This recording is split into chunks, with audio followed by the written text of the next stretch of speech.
In Marilyn Frye's Oppression, she states that gallant gestures have no practical meaning. Their meaning is symbolic. The door opening and similar services provided are services which really are needed by people who are, for one reason or another, incapacitated. So the message is that women are incapable. The message of the false helpfulness of male gallantry is female dependence, the invisibility or insignificance of women, and contempt for women. Reading Frye's critique of male gallantry over 30 years after its publication compelled our group to further research the ways in which male and female gender norms dictate relationships. Key concepts. Hostile sexism is an overtly negative sentiment that is typically directed at women whose behavior violates the feminine stereotyped gender role. It suggests women are less competent, less intelligent, overly emotional, and inferior to men. Benevolent sexism is harder to perceive as it is a more subtle sexism that is characterized by subjectively positive sexist attitudes toward women who conform to traditional gender roles. Paternalistic chivalry is a type of benevolent sexism that is characterized by attitudes that are both courteous and restrictive to women, such as paying for dinner and holding the door. Benevolent sexism and paternalistic chivalry are harmful because they encourage the idea that women are the weaker sex. Individuals who hold benevolently sexist viewpoints are more likely to endorse paternalistic chivalry and more positively evaluate women who conform to traditional gender roles.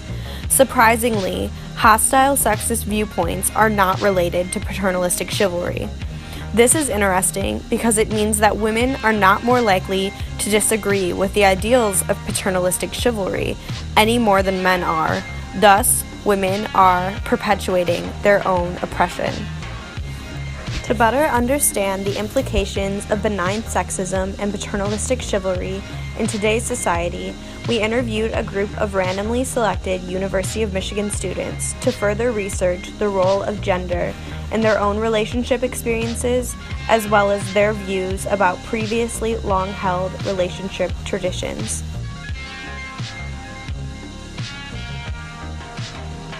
Who do you think is responsible for initiating a first date? If somebody wants to ask somebody on a date, then they should feel no shame in initiating. Probably traditionally, yes, it's the guy's job, and that's what happened in my relationship. But after a while, after you become closer to a person, I'd say it does become less gendered, and it's just your two people existing, and everyone has to take on equal responsibility. If someone has the confidence to do it, then they should go for it.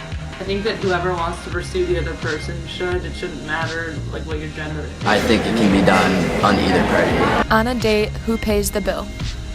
Personally, I do. At a certain point, it has to start being about both of you sharing the responsibility. I think in general, the first date is usually the guy. Yeah, that's normal. I think it's becoming more and more accepted. To split even now. Yeah.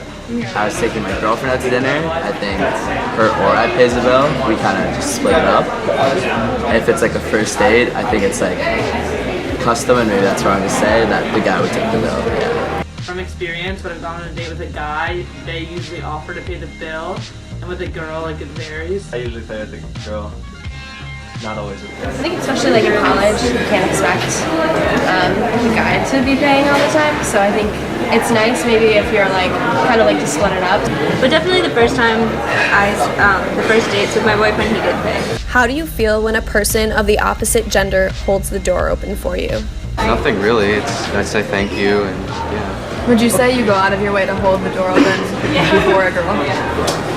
Sometimes I've noticed this since I've been at a college campus, a guy will go out of the way to open a door for me, and it's I can open my own door. It's not a big deal. In the South, that's a really big deal, and I've experienced that personally. I have some male friends down there where I opened the door for myself once going out to eat, and they were kind of flabbergasted by that.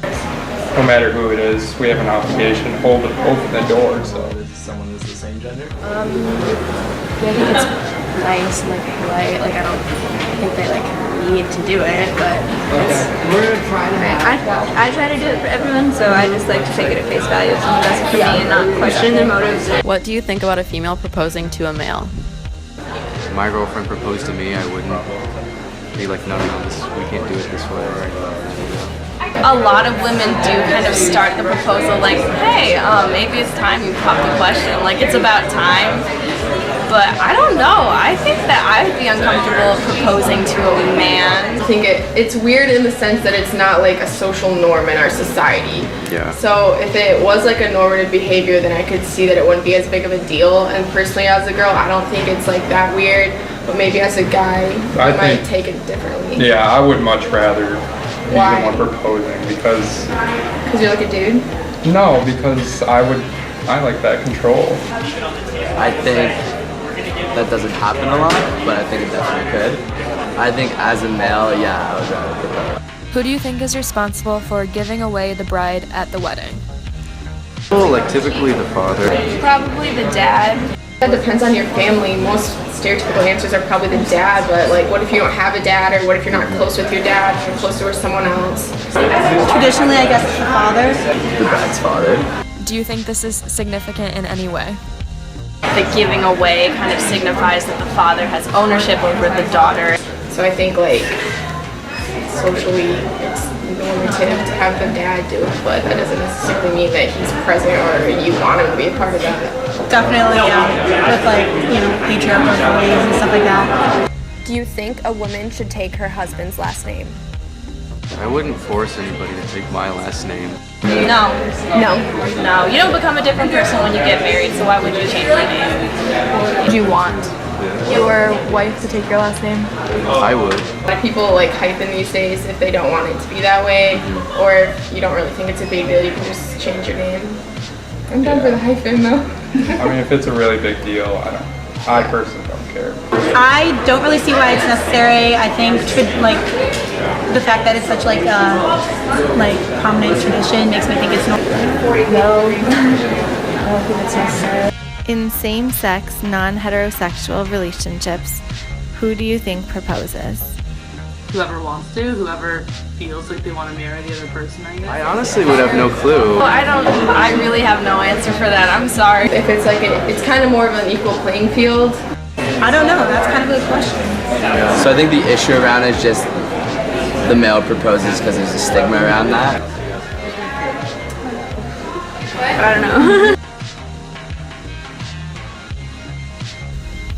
Most people don't know who proposes in same-sex and non-heterosexual couples because the ideological rules governing gendered relationships do not apply to same-sex and other non-heterosexual relationships, as each person in a non-gendered relationship is viewed as more equal to the other in their role and responsibilities in the relationship.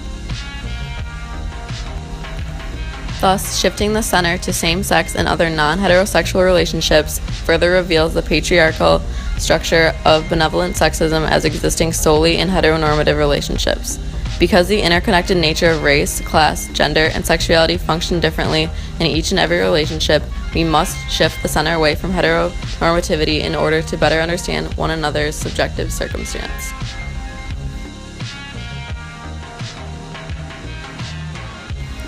What is to be done? Most mechanisms for combating benevolent sexism, because of its discreet nature and often positive tone, involve raising awareness of how benevolent sexism and paternalistic chivalry reinforce patriarchy by rewarding women for submitting to gendered relationship roles. This involves dialogue between different relationship dynamics and across different gender and sexual identities. We must raise awareness in all types of people because, as Patricia Hill Collins writes, social change is achieved by reconceptualizing oppression and seeing the barriers created by race, class, and gender as interlocking categories of analysis, and then using said barriers as categories of connection. With time, we can challenge the legitimacy and thus lessen the saliency of benevolent sexism, therefore encouraging women to transcend romantically idealized gender barriers and prescribed gender roles.